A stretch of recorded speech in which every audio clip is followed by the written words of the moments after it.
नमस्कार, स्वागत है आप सभी का। आप देख रहे हैं टोटल न्यूज। आपके साथ मैं हूं पंकज रौतेला। हरियाणा के मुख्यमंत्री मनोहर लाल खट्टर ने एक बार फिर से 1882 करोड़ रुपए की सौगात प्रदेशवासियों को दी है। मुख्यमंत्री ने पूरे प्रदेश में 167 परियोजनाओं की आधारशिला रखी, उद्घाटन किया।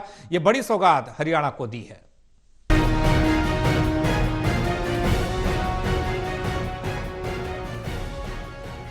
गुरुग्राम के गांव धनवापुर में आयोजित राज्य स्तरीय कार्यक्रम से प्रदेश के सभी जिलों को वर्चुअली संबोधित करते हुए मुख्यमंत्री ने कहा कि वित्त मंत्री के रूप में हमने अपने बजट का नियोजन सही किया है और हमारे बजट का 34.5% हिस्सा कैपिटल एक्सपेंडिचर के रूप में इंफ्रास्ट्रक्चर पर खर्च हो रहा है। उन्होंने कहा कि हर विभाग का एक निश्चित बजट होता है। हालांकि कभी कभी वित्त वर्ष के अंत में कुछ विभागों का बजट बच जाता है और विकास कार्यों के लिए किसी भी प्रकार के बजट की कमी न आए, इसके लिए हमने एक नई पहल करते हुए medium term expenditure reserve fund बनाया है। मुझे भी काम करने का जो एक मौका मिला है तो मैं कह सकता हूं कि हमने हमारे जो वित्त का नियोजन किया है उसमें बजट बनाते समय इस बात का ध्यान रखते हैं कि हम कैपिटल एक्सपेंसेस अर्थात विकास के कामों में कितना ज्यादा पैसा लगा सकते हैं। आपको बताते हुए हर्ष हो रहा है कि हमारे कुल बजट का 34.5% अब हम विकास के कामों में लगाने लग गए हैं और ये अपने आप में हमारी एक बहुत बड़ी एक उपलब्धि है।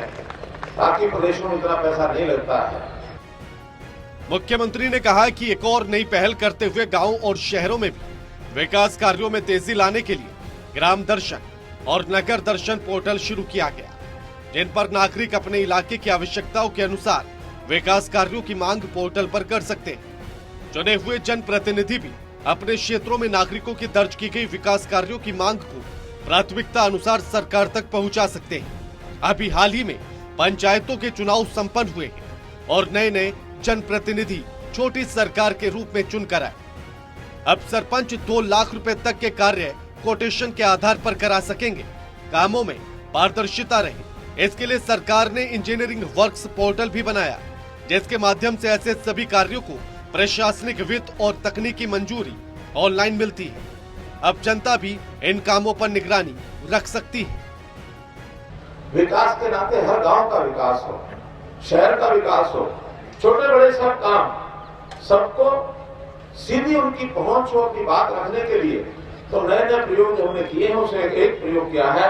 2 पोर्टल बनाए हैं, गांव के लिए ग्राम दर्शन और शहरों के लिए नगर दर्शन।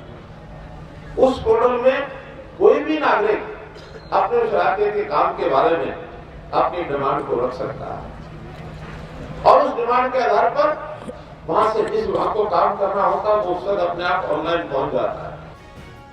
मुख्यमंत्री ने कहा कि राज्य सरकार सरकारी विभागों में रिक्त पदों को भरने की प्रक्रिया पर काम कर रही है और इस साल ग्रुप सी की 35,000 और ग्रुप डी की 15,000 पदों की भर्ती प्रक्रिया आरंभ की जाएगी।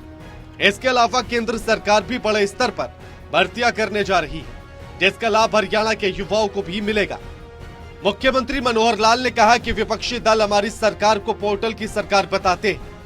हम सरकारी कामकाज में पारदर्शिता लाने के लिए IT पर काम कर रहे हैं, जिसके माध्यम से लोगों के घर बैठे काम हो रहे हैं। उन्होंने कहा कि पोर्टल से उन्हीं लोगों को तकलीफ होगी जिनके व्यक्तिगत हित प्रभावित हुए हैं। करण जय सिंह, टोटल टीवी, गुरुग्राम।